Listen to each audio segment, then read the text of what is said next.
if you ever see any of this Hollywood type stuff, where they just go climbing up the ladder to get into a 47, that's Barney.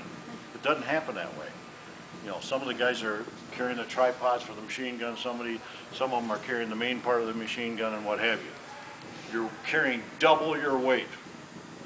And at the Battle of the Bulge, these guys would say, golly, we've got the enemy at a disadvantage. They've got us surrounded, because they were to drop in with all of their equipment, and then they were to be later supplied by air.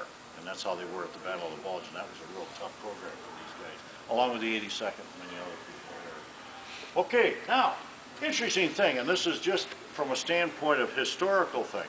At the start of World War II, at the invasion, the D-Day, a D-Day occurs at every landing, whether it be Okinawa, Iwo Jima, like the latest films that Clint Eastwood made, and some of the other ones, the Philippines, wherever, Guadalcanal, they all have a D-Day, Deembarkation Day. That's probably the best explanation of what D-Day.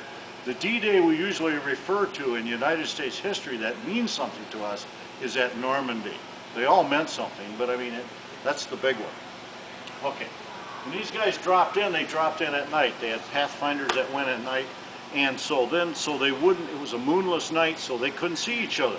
And if you can imagine just dropping down and you can't, it's like you're in a closet and you close the door in the middle of the night in the middle of the house, you know. You can't see anything. It's totally dark. And it's kind of like getting up in the middle of the night out of your bed and sometimes walking into the door. Have you ever done that? I know I have. I'll speak for myself on that. Okay, so they gave them a clicker. And so they would go click, click, or click, and you'd go click, click. And then I would know you're a friend. There's only one problem with that, is that if I went click and you were a German soldier, click, click is when you put a shell in the receiver on your mouse pad. And then you shoot me. They got rid of the clickers real quick, because it was not a good means of identification. Okay.